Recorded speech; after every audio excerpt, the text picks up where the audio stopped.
Groundhog Day? No, tomorrow's Groundhog Day. Tomorrow's the day that they rip poor Punxsutawney Phil out of the hole and cause him emotional stress. But we won't talk about that till tomorrow. We have a very busy show for you today. Hayward Gatch, our pal, will join us in just a bit. He has all kinds of expertise in a number of different areas, and we're going to lean on that today to give us a clearer picture of what's going on in the Ukraine. We'll talk to Bob Lazari about the wild, wacky world of sports. Our pal Tony D'Angelo with yet another report on what's going on here in the state and beyond. Bruce Flax, Liz Karanowitz, and a special guest right before we wrap it up, Gary from Joshua's Limousine is going to come on in here. And as we get closer to that, I'll give you a little update because Gary is a big fan of Dick Blumenthal, and we're going to give Dick a call today. And, we're just going to call him and wish him a happy day and play a song for him on the radio. So we'll do that right before we wrap it up again on this first day of February 2022.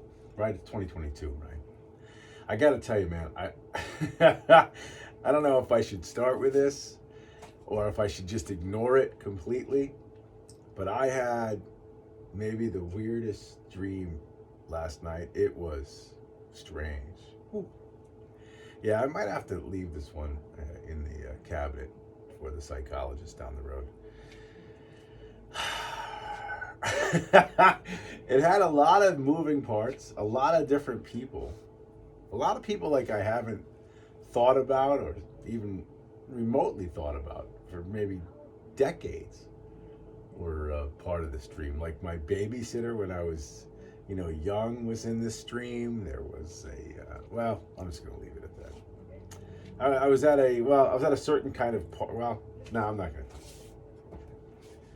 Maybe later I'll tell you. Maybe later. We have to do serious stuff. It's the opening monologue. We can't mess around. We have to be very serious and straightforward. No fun allowed here on the radio anymore. You can't have it because the country is literally being ripped to pieces. Right? I mean, are you in the camp?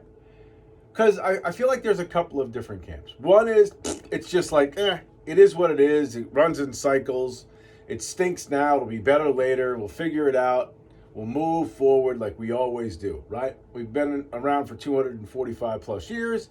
We'll continue to be around another 245 years. That's just the way America is. And there's a lot of folks out there who think like that, right? Then they think, okay, well, yes, I'm paying $6 now for a gallon of milk, but it'll probably come down a little bit in a while when things settle out. And of course, Joe Biden, he does this, that, and the other, but maybe new politicians will get in there and they'll help me out. So there are folks out there who probably think that better things are coming, the horizon is going to be fabulous. And then there are folks out there who probably just think it's great. The way we're living right now, it's fantastic. There should be higher prices for everything. It should be higher priced gasoline, so getting around is much more difficult, so we're not polluting the environment. So there's just a chaos of confusion about, I guess, where we are with like the current state of the country.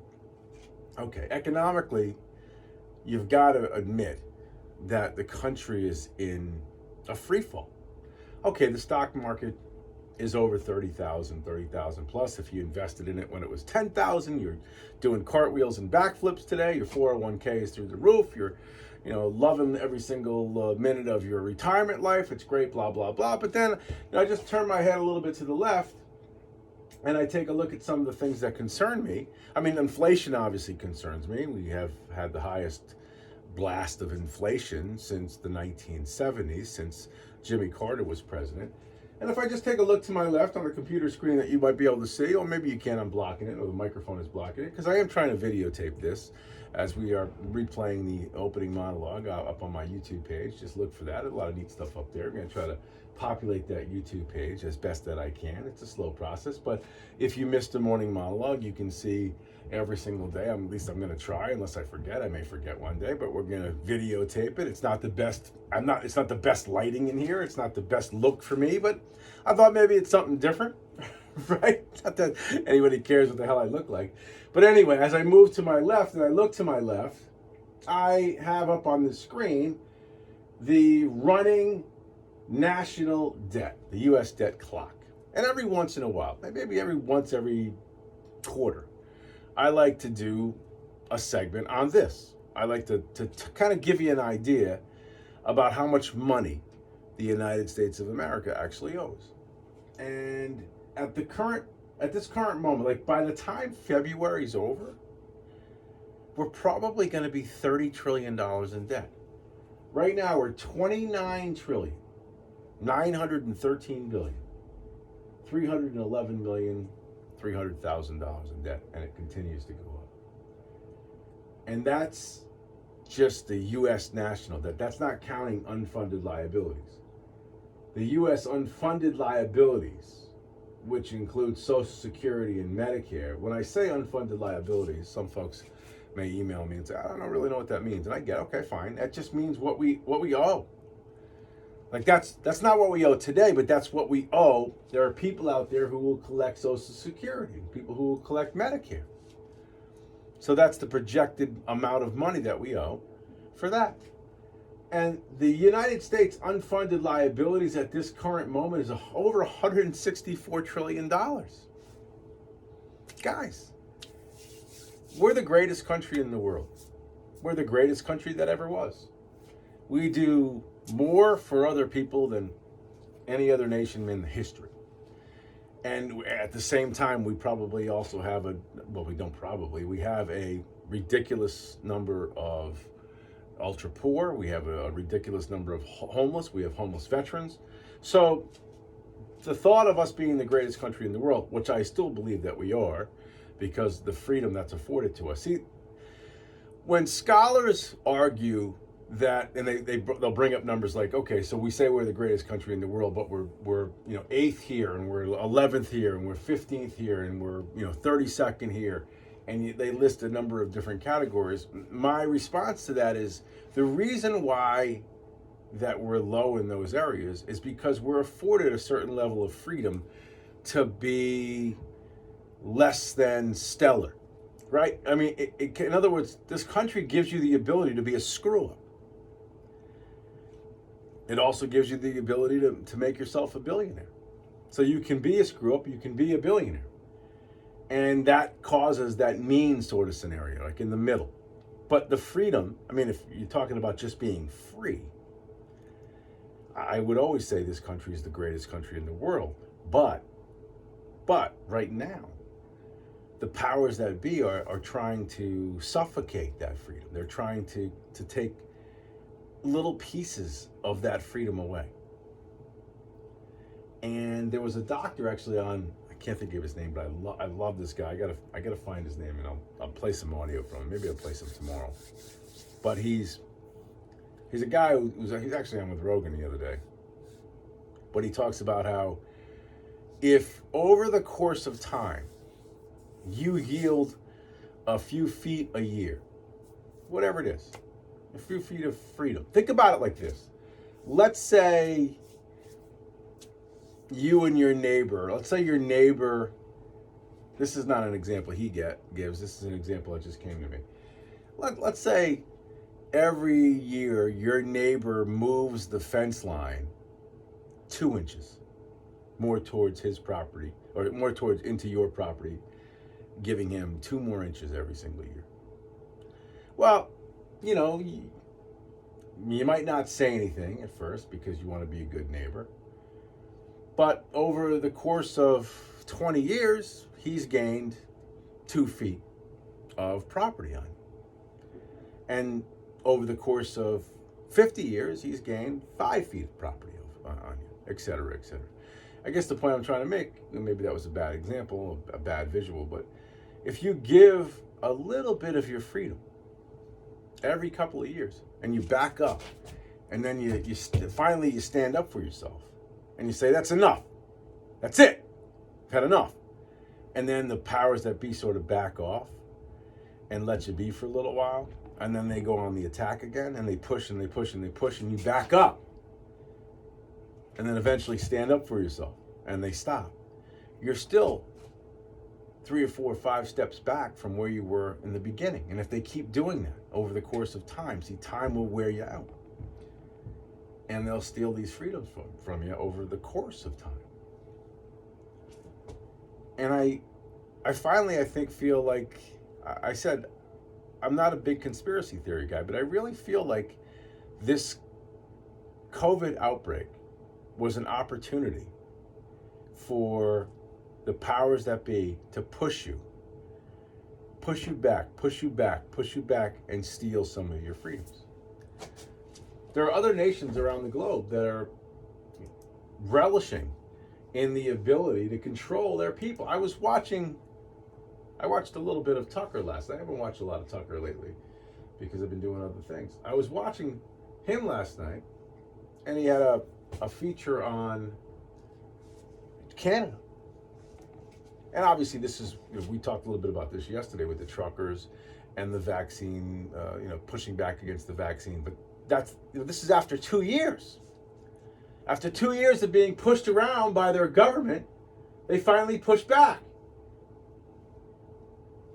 Are we, we've, as a country, we've probably already gotten there. We're pushing back against some of this stuff.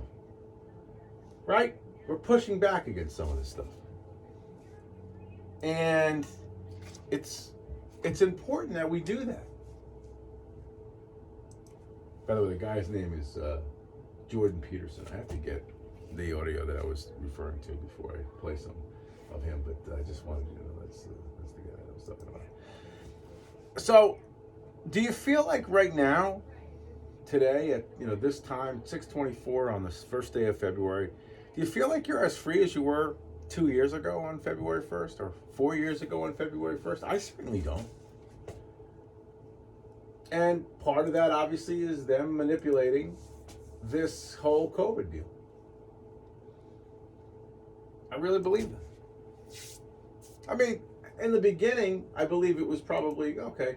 I think you had, the real conspiracy theorists will believe that the Wuhan flu was released on the public, and the idea was to, it's sort of a mind control scare tactic. Yes, it's real, but it was designed to herd everybody into a certain, fenced-in area, and then be able to manipulate them.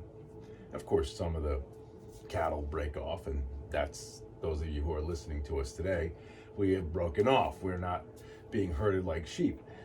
But I think the real conspiracy theorists thought that was actually a planned event. Let's see what happens, and then as we see what happens, these guys aren't stupid. So okay, this is a way we'll get Trump out. We'll use this as part of the initiative to get him out, and we'll force him out along with other things. And then now we've got a puppet for a president. And in doing so, we'll install all these different mandates, and we'll roll out this vaccine, which is, 4 vaccines in, 4 boosters in, 3 boosters in a vaccine. I don't know how you can argue that it works so swell. Okay, you might say that, and again, I'm now waffling on this a bit, but okay, you have the shot. It seems like you're not getting as sick. Okay, great, but it's not preventing this or the spread. So what exactly is the accomplishment? Except maybe it's better suited for keeping you alive, but you're still going to get sick. I'm not sure if that's a true vaccine. Anyway, they make trillions of dollars. Some entities are making as much money as you possibly can make off of this.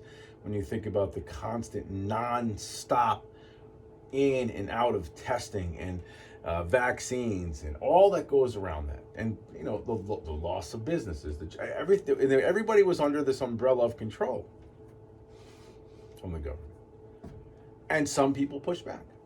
Can you imagine where we would be if nobody pushed back? Like, think about it if there were no people out there asking questions. Like, there are governments or there are people cultures that they just go along with what the government says for fear of being killed or being put in prison. Here in this country, at least to a certain extent, we don't fear that, except of course if you're part of the January 6th riots. Those folks have absolutely no legal rights, which is still amazing to me. Can you imagine being in prison now over a year? Some of them over a year without bail, without a trial, with no trial date. In some cases, the trial date or the potential for a trial is later on this year. 2 years in jail for misdemeanors. This is what they were talking about.